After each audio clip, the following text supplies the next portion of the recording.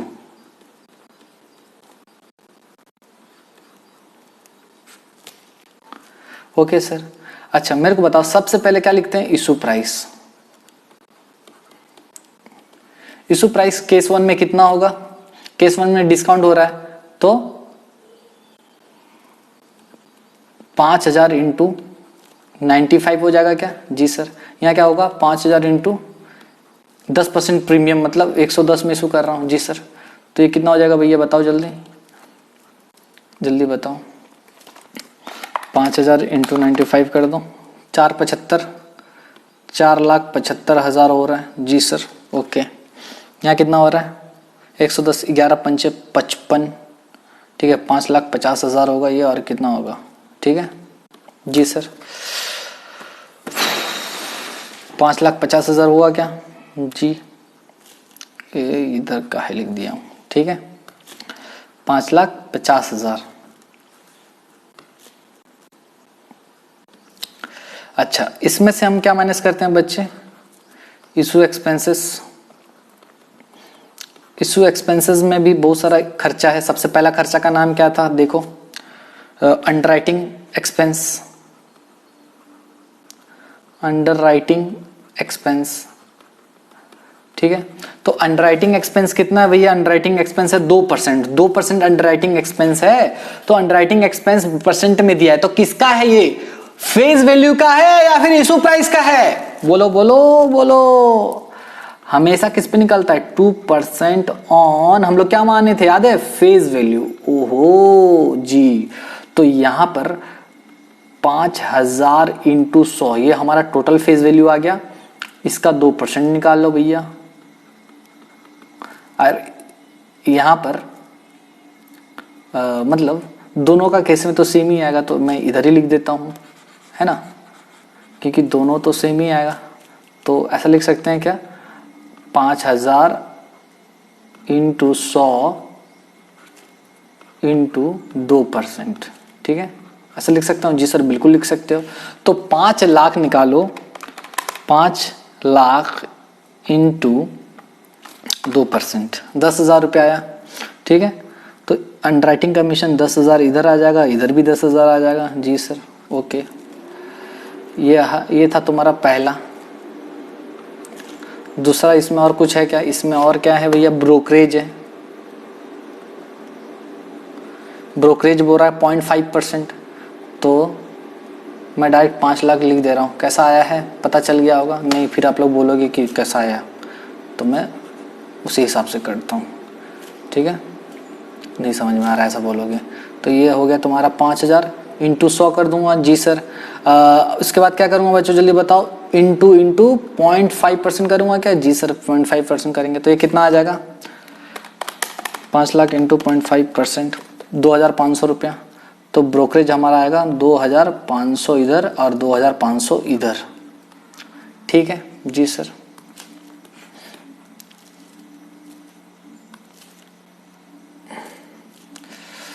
इतना हैंग हो रहा ना ये laptop,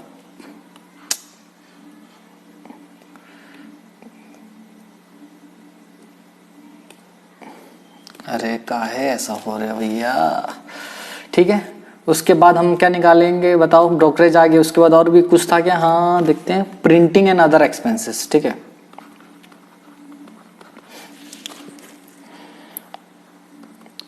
printing and other expenses कितना है भैया, 5,000 रुपया है, तो 5,000 दोनों में लिख दो, जी सर।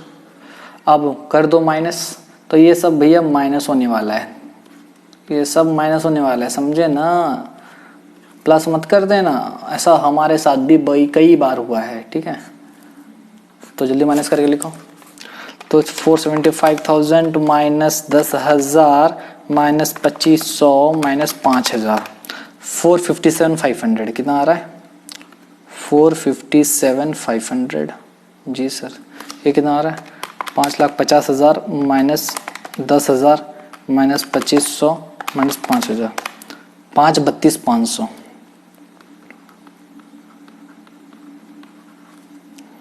ये आ गया हमारा sale value, this is our sale value.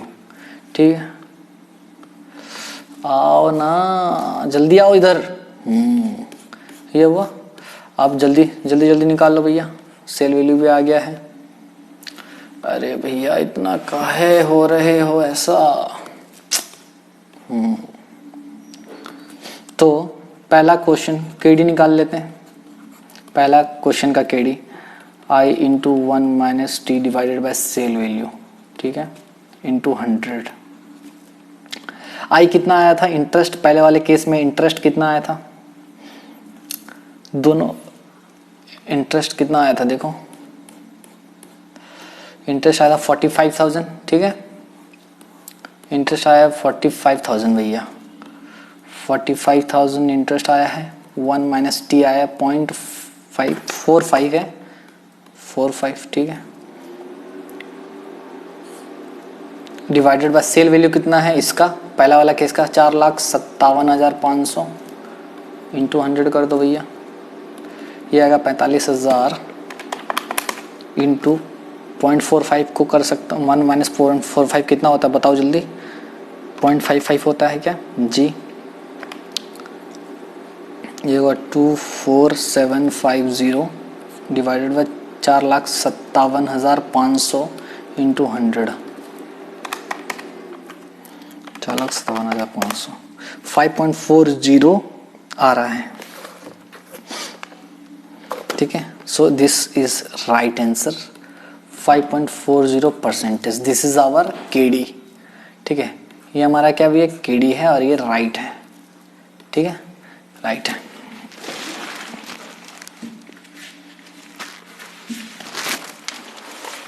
Okay, चलो सेकंड वाला करते हैं। जल्दी करो सर, जल्दी चलो, स्लो स्लो जा रहे हो भाई, स्लो स्लो ही जाऊंगा मैं, कोई हड़बड़ाने का जरूरत नहीं है। निकालो केडी फिर से, सेकंड वाला केस में केडी निकालो।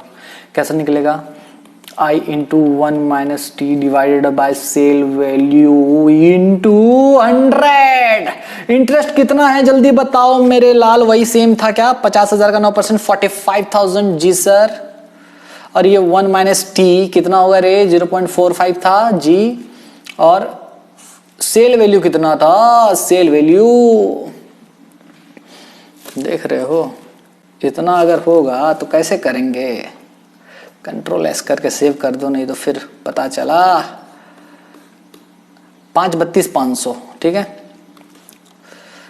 5,32,500 इंटू 100 कितना आएगा रे, 45,000 का 0.55, 24750, 24750 डिवाइडेड बाय 5,32,500 इंटू 100, 5,32,500, 4.647, तो 65 कर दो, 4.65%। ठीक है, ये है राइट आंसर। समझ में आ गया, आया क्या भैया। तो कुछ डाउट है क्या बच्चों। ठीक है, तो पहला केस था, ये केस 1 जो लिखा हूं ये है भैया, इफ इशूड एट डिस्काउंट, ये है इफ इशूड एट 10% प्रीमियम, ये था 5% डिस्काउंट। ठीक है, ठीक है बच्चों, ओके। आंसर आ गया क्या, ठीक है सर आ गया है आंसर। पहला आंसर कितना आया, पहला केस का 5.40% और दूसरा आया है 4.65%। तो ये हो गया हमारा क्वेश्चन खत्म। कुछ डाउट है क्या बच्चों। सर डाउट बिल्कुल नहीं है, आगे चलो। चलो आज हम, तो हमारा जो क्वेश्चन वगैरह था इररेडीमेबल डेट का खत्म हो चुका है। हाँ सर खत्म हो चुका। तो अभी हम दूसरा कंसेप्ट पढ़ने वाले हैं। ठीक है, अब तुमको एक चीज दिखाता हूं, चलो भैया चलो।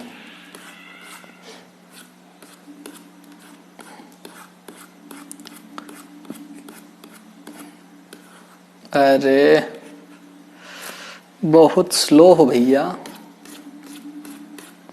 बदलेंगे, जल्दी बदलेंगे। तो देखो एक चार्ट बनाया था, याद है? पहला था इरेडीमेबल डेट, तो इरेडीमेबल का दूसरा नाम क्या था? परपेचुअल डेट, याद है? क्योंकि परमानेंटली पैसा कंपनी रख ली, देगी ही नहीं, है ना? या फिर कब देगी? जब लिक्विडेशन होगा। तो इसको इरेडीमेबल डेट या परपेचुअल डेट बोलते हैं। और फॉर्मूला क्या था इसका? अभी पढ़े हैं, देखो, KD equals to I into 1 minus T divided by S V into 100। याद आ रहा है? ओके, तो हमारा ये हो गया है ओवर, दिस इज ओवर, खत्म बच्चे, खत्म। अब अभी क्या है? Redeemable debt. अब हम क्या पढ़ने वाले हैं? Redeemable debt. देखो ध्यान से बच्चे, अब हम ये पढ़ने वाले हैं, रेडीमेबल डेट पढ़ने वाले हैं, ठीक है? उसमें भी सबसे पहला पॉइंट पढ़ेंगे रिडम्पशन इन लंप सम। ओके ओके, फिर उसका दो केस होगा, formula method, IRR method. Formula यहां लिखा चुका हूं, दोबारा लिखा देंगे, ठीक है? समझ में आ रहा? तो उसी हिसाब से हम चलेंगे आगे, जिस तरह से मैंने ऑलरेडी तुमको क्या बताया है, मैप तैयार करके दिखा दिया है, ठीक है सर? आगे चलिए।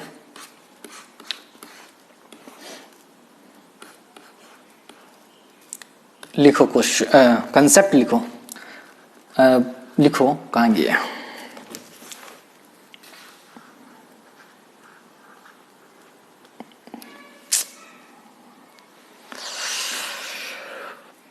क्या हुआ सर?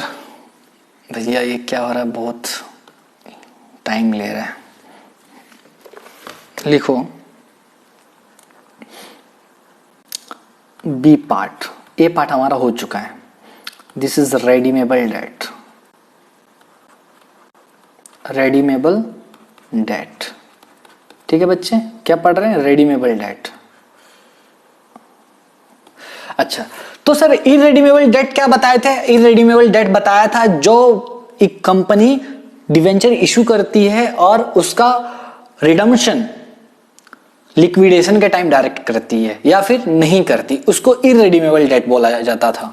लेकिन अभी हम जो पढ़ रहे हैं उसको बोला जाता है रेडीमेबल डेट। इसमें क्या होगा? कंपनी इशू तो करेगी डिवेंचर, लेकिन कुछ वर्षों बाद, कुछ सालों बाद वो उस डिवेंचर्स को वापस कर देगी, रिपे कर देगी, मतलब अपना डिवेंचर वापस ले लेगी और पैसा वापस कर देगी। पहले क्या करती है कंपनी? डिवेंचर इशू कर दी है और बाद में क्या करेगी? वही डिवेंचर को वापस ले लेगी और पैसा वापस कर देगी। That is called redeemable debenture, या फिर हम बोलते हैं इसको रिडम्पशन करना। क्या बोलते हैं इसको? रिडम्पशन करना। तो रेडीमेबल डेट समझ में आ गया? रेडीमेबल डेट मतलब वो डेट जो आप रिडीम करोगे कुछ सालों बाद, जिसका पैसा आप चुकाओगे कुछ सालों बाद, ठीक है? लेकिन इरेडीमेबल में हम चुकाते नहीं थे, सिर्फ एक ही बार चुकाते थे, जब लिक्विडेशन के टाइम, ठीक है? अच्छा लिखो जल्दी यहां पर, अरे आओ ना, लिखो जल्दी। Those debentures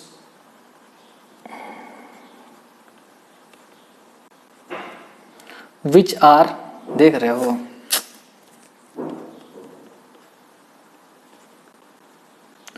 which are repayable by the company after a particular period, after a particular period of time are called redeemable debentures. Are called what? Redeemable debentures, ठीक है?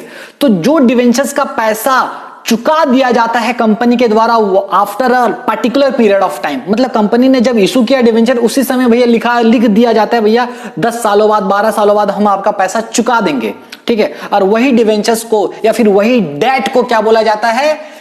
Redeemable date. ये लोन भी हो सकता है भैया, लोन को भी तो चुकाते हैं, समझ में आ रहा है? तो मैं डिवेंचर्स में जब बोलूं तो समझना भैया डेट का बात हो रहा है, ठीक है? तो इसमें लोन भी आ जाता है, समझ में आया क्या? जी सर, मतलब आप ऐसा, एक सेकेंड भैया, कुछ हो गया क्या इधर?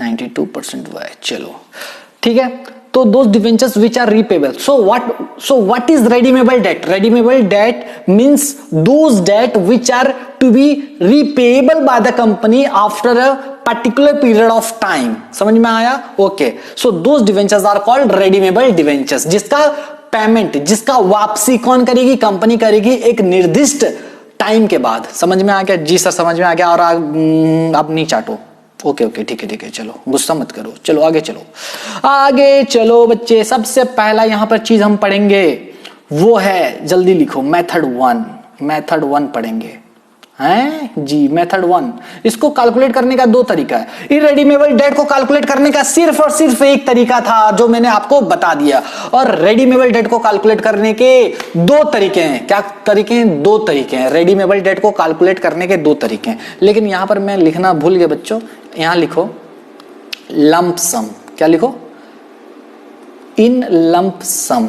इन लंप सम मतलब रेडीमेबल डेट का पहला केस पढ़ रहे हैं हम लोग। क्या पढ़ रहे हैं? इन लंप सम, मतलब कंपनी डिवेंचर इशू की, पैसा ले ली, और कुछ वर्षों बाद कंपनी क्या कर रही है? उस डिवेंचर्स का रीपेमेंट कर रही है, लेकिन रीपेमेंट जो कर रही है वो एक साथ कर रही है, मतलब इकट्ठा पैसा वापस कर रही है। फॉर एग्जाम्पल 10 लाख रुपया उठाई थी और वो 10 लाख के बदले मान लो वो 10 लाख वापस कर रही है, ठीक है।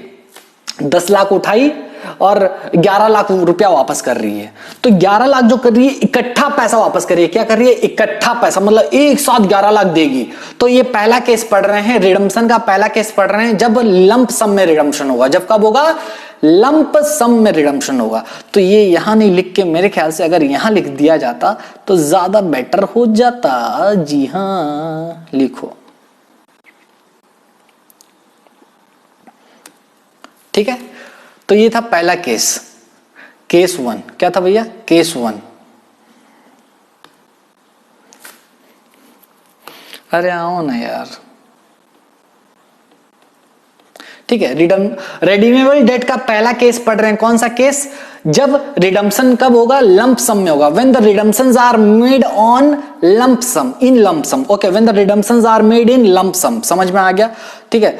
तो जब लंप सम में होगा, लंप सम मतलब इकट्ठा पैसा, सारा पैसा कंपनी एक ही साथ वापस कर दे रही है। 10 लाख रुपया उठाई थी और 10 लाख का 10 लाख एक ही साथ दे दी, पूरा एक ही साथ पैसा दे रही है, उसको क्या बोला जाता है? लंप सम। क्या बोला जाता है? Lump sum. समझ में आ गया? Okay sir. तो लंप सम में पहला मेथड है तुम्हारा कैलकुलेट करने का, रेडीमेबल डेट को कैलकुलेट करने का। क्या है? लिखो, KD equals to interest into 1 minus T, ठीक है, plus R V minus S V divided by N, ठीक है।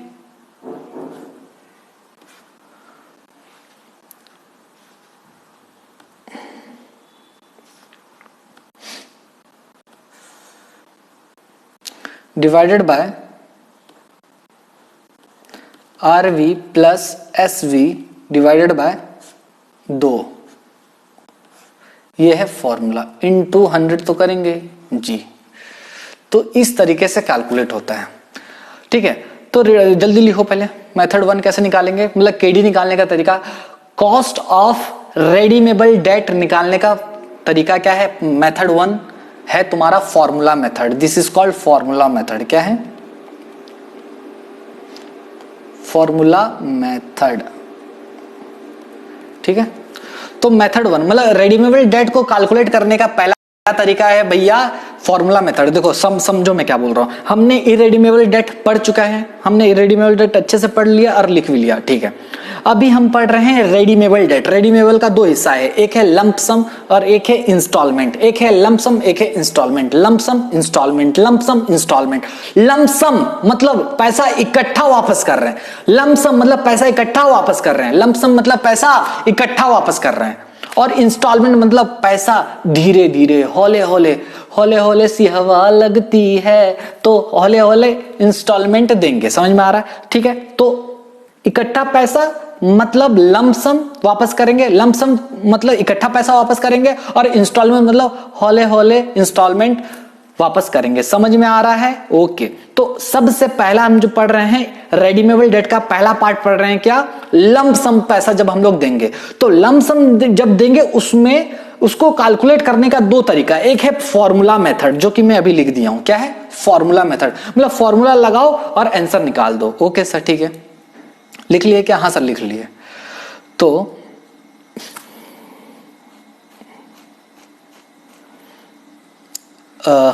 अच्छा, एक काम करो, और अच्छे से थोड़ा इसका प्रेजेंटेशन करते हैं। ठीक है सर, कीजिए। कहाँ गया आपका ये सिलेक्शन? ये है कुछ नहीं, बस फॉर्मूला को ना ठीक है लिख लो। यहां पर तुम्हारा मेथड 1 है, तुम्हारा डायरेक्ट फॉर्मूला मेथड। क्या है? Direct formula method. और दूसरा मेथड है तुम्हारा trial and error method. Trial and error method समझ में आ गया? जिसको हम लोग IRR बोलते हैं, अगर आपको याद होगा तो। IRR याद है? Time value of money. ठीक है, तो दो मेथड पढ़ने वाले हैं। तो लंप सम का दो मेथड है, एक है डायरेक्ट फॉर्मूला मेथड और एक है ट्रायल एंड एरर मेथड। ओहो, अभी फिर से ध्यान से सुनो। हमने कॉस्ट ऑफ डेट पढ़ना स्टार्ट किया। सबसे पहला चीज पढ़ा हमने सबसे पहला हमने क्या पढ़ा? इरेडीमेबल डेट पूरा पढ़ चुके। अब हम पढ़ रहे हैं रेडीमेबल डेट। उसका दो पार्ट है, एक है लंप सम और एक है इंस्टॉलमेंट। लंप सम मतलब इकट्ठा पैसा और इंस्टॉलमेंट मतलब धीरे धीरे हौले हौले पैसा वापस करना। फिर लंप सम में दो केस है, एक है डायरेक्ट फॉर्मूला मेथड और दूसरा है ट्रायल एंड एरर मेथड या फिर IRR मेथड। ओहो जी, ठीक है सर। तो इसमें हम लोग फॉर्मूला 1 जो डायरेक्ट फॉर्मूला मेथड है वो पढ़ रहे हैं। ठीक है सर, ठीक है, मेथड 1। ठीक है, डायरेक्ट फॉर्मूला मेथड समझ में आ गया क्या? जी सर, आ गया।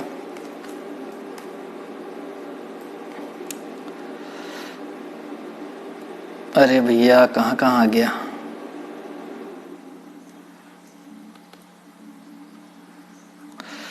ये तो पूरा ऊपर चला गया भाई। ठीक है, ठीक है सर। तो इस तरह से हमारा जब इकट्ठा पैसा वापस करेंगे तो इस तरह से निकलता है। ठीक है सर, तो यहां पर लिखो कुछ। ठीक है सर, लिखिए वेयर। बाकी तो आपको पता है, जो नहीं पता वो लिख देता हूं। चलो फिर से लिख देते हैं, कोई बात नहीं।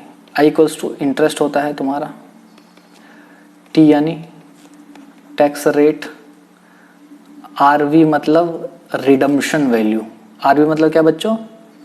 रिडम्पशन वैल्यू, क्योंकि रिडीम हो रहा है यहां पर, रिडम्पशन वैल्यू। और SV मतलब पूछना मत, नहीं तो बहुत मारूंगा। हाँ, रिडम्पशन SV मतलब क्या? जल्दी बोलो। Cell value. सेल वैल्यू का मतलब क्या होता है कि कंपनी जो इशू करने के बाद उसके हाथ में कितना पैसा आया। हाथ में कितना पैसा आया यानी धंधे में कितना पैसा लगा कंपनी के द्वारा, that is called sale value. ठीक है जी जी जी, ये हुआ फॉर्मूला मेथड 1। ठीक है सर, इस तरह से निकलेगा। सर ये लॉजिक वॉजिक बताएंगे? नहीं बताएंगे, सब बताएंगे। काहे टेंशन होते हो रे भैया, काहे टेंशन होते हो? चलो मेथड 2 जल्दी से लिख लो, उसका डायरेक्ट सॉल्व करेंगे। मेथड 2 भी लिख लो, उसके बारे में नोट्स लिख लो और डायरेक्ट एक क्वेश्चन करेंगे और दोनों से सॉल्व करेंगे। हैं? हाँ लिखो, मेथड 2 क्या है? Trial and error method. Trial and error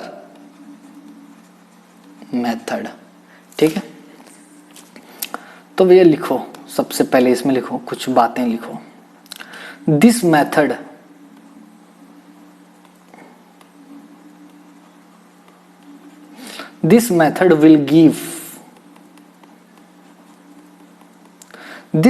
will give us exact cost of debt। ओहो जी हाँ, ये मेथड से हम एग्जैक्ट कॉस्ट ऑफ डेट निकाल सकते हैं। मतलब एग्जैक्ट जितना आंसर आना चाहिए पूरा एग्जैक्ट आंसर इसमें से निकल आएगा। किसमें से? ट्रायल एंड एरर मेथड से। ओके सर, ओके ओके, ठीक है। तो एग्जैक्ट आंसर निकालना है तो कौन सा मेथड यूज करेंगे? Trial and error method. Okay, दूसरा, in this method we will simply